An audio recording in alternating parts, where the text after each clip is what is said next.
Welcome viewers. আজ আমরা এমন পাঁচজনকে দেখতে যাচ্ছি যাদের সাথে পুতুলের পার্থক্য বের করা খুবই কঠিন। তো চলুন আজকের পর্বটি শুরু করা যাক। প্রথমেই আসা যাক লিডিয়া লিভিংটনের সাথে।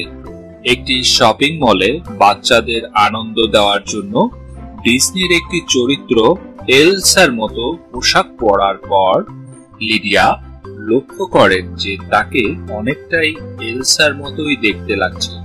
এলসার সাথে তার মিল থাকার জন্য অনেক বাড়ির বাবা মারাও তাকে তাদের সন্তানের জন্মদিনে লিডিয়াকে এলসার মতো পোশাক পরে আসার জন্য অনুরোধ করেন এবং তা অবশ্যই অর্থের বিনিময়ে।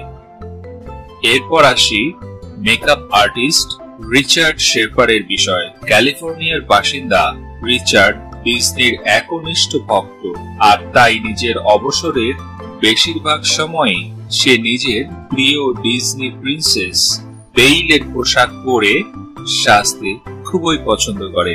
এই ছবিটিতে লম্বা খয়েরি উইগ এবং হলুদ গাউন পরা রিচার্ডকে দেখে কারোরই মনেই হবে না যে সে একজন ছেলে।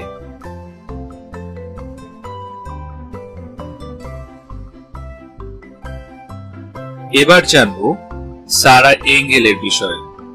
কলোরাডোর বাসিন্দা সারা এঙ্গেলের ডিজনির স্নো হোয়াইট চরিত্রটি খুবই পছন্দের, আর তাই জন্য স্নো হোয়াইটের মতো ড্রেস বানাতে তিনি প্রায় $14,000 খরচ করেছেন। এছাড়া অন্যান্য অনেক ডিজনি চরিত্রের মতো পোশাক পরা তার খুবই শখের। স্নো হোয়াইট চরিত্রের পোশাকটি তৈরি করতে সারার প্রায় 6 মাস সময় লেগেছিল। মাথায় কালো উইগস আর মেকআপে সারাকে প্রায় স্নো হোয়াইটের মতনই লাগছিল। এরপর আসি আরিয়ানা কোভারের বিষয়।